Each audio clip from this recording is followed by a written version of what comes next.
Igsuon dunay usa ka mag-uma nga nagtanom siya og apple. Unya katong yang apple, ang variety sa yang apple is pinakatamis gyud to nga apple. Ug tuod man samtang nagtanom siya, nalipay siya kay daghan kayo ang bunga. Pero pag abot tas ting pamupo, natingala siya nga wala na kini bunga tungod kay gipangkawat kini sa mga silingan niya. Ug tuod man namalandong siya kung unsay maayong solusyon nga para dili kawaton ang tamis niyang apple. Busa mibalhin siya og usa ka area, lain nga area nga dito na pud siya magtanom.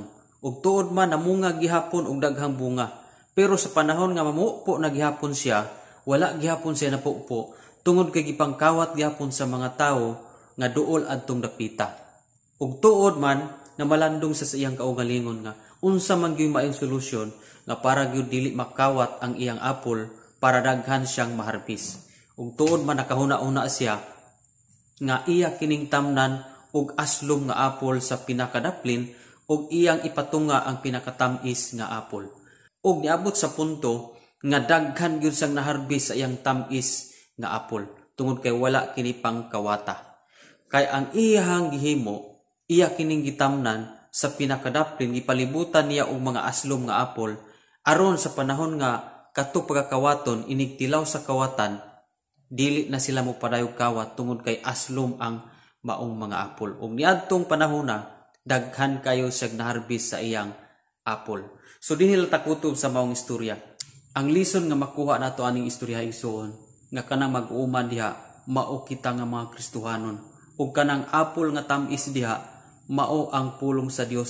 Susama sa gisigutan sa Psalms 119 verse 103 nga pagkatamis sa imong mga kasuguan mas tamis pa kini kaysa dugos.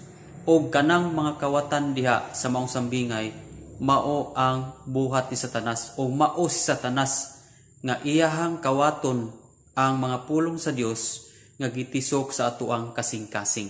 Kay Satanas siya ng kawatan. Gusto siya nga atong kasing-kasing mahimo lang nga sama sa batuon aron nga sama atong sambingay ni Jesus nga nagsabod sa binhi ug nahulog sa dalan ang uban ug kini kay wa man makatidlom sa ilalom, wa man makagamot, wa man makaturok, gituhak kini sa mga uwak.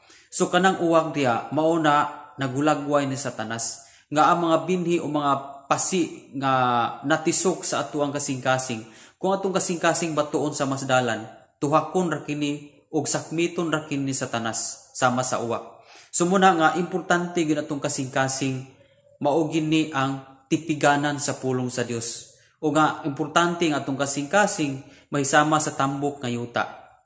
Nganuman aron nga inigsabot sa binhi sa pulong sa Dios, dili kini masakmit ug dili kini matuhak sa mga uwak o ni Satanas kay nganuman nakaturok kini og nakagamot sa atong kasing-kasing. Matud pa ni Salmista David, Psalms 119 verse 11, insya, giampingan ko o gitipigan ko ang imong pulong sulod sa ako ang kasing-kasing.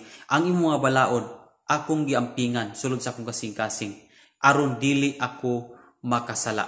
Igsoon importante gyud nga ato ang pangayuon ang kaalam sa Ginoo nga dili gyud nato ipabantang ang pulong sa Dios. Susama sa maong mag-uma nga iya kining sa una niyang tanom sa iyang apple nga tamis. Iya wa kini niya palibutig aslom kundili iyang ipabantang ang tamis. That's why ang iyang mga silingan nakahigayon og kawat. Kay nganuman dili protected ang tamis niya nga apple. Saan man niya pagkawat? Kung kini kutob ratas huna-huna. Kana bitang namati tas pulong sa Dios. Unya wala na to gi-apply sa atong kinabuhi. Kay ang application manggon nagpasabot na nga atong gitipigan sulod sa atong kasing-kasing. Dili ka maka-apply kung wala kay natipigan nga pulong sa Dios sa imong kasing-kasing. Lisod kaayo nga maaplikar nato ang pulong sa Dios kung kutob ratas huna-huna. Kung wala kini gitipigan nato sa kasing-kasing, panahon nga tintalon ta, panahon nga ang buhat sa kaaway maghimo og mga litag aron ta malingla sa iyang mga limbong, kung wala tay natipigan nga mga pulong sa Dios sulod sa itong kasing-kasing, muna nga makawat ra gyud usas mga butang nga dili gyud makawat ni Satanas ang pulong sa Dios sa atong kinabuhi is kanang ato nang gi-apply.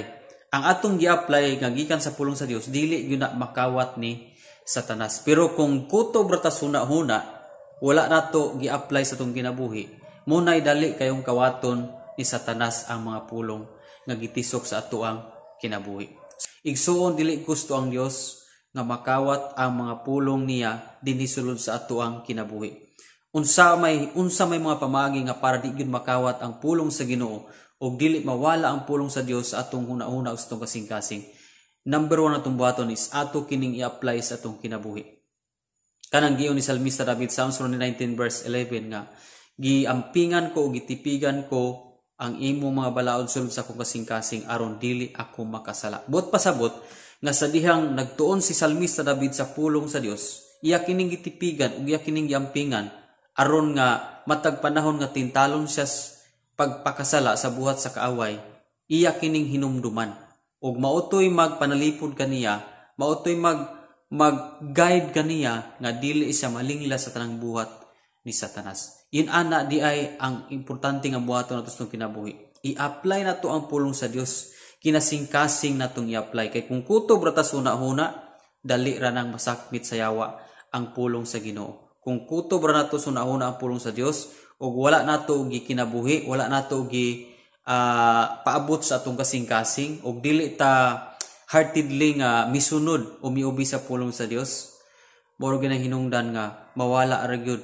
ang pulong sa Dios atong kinabuhi ug dili pud ta mahimong Kristohanon nga mabungahon.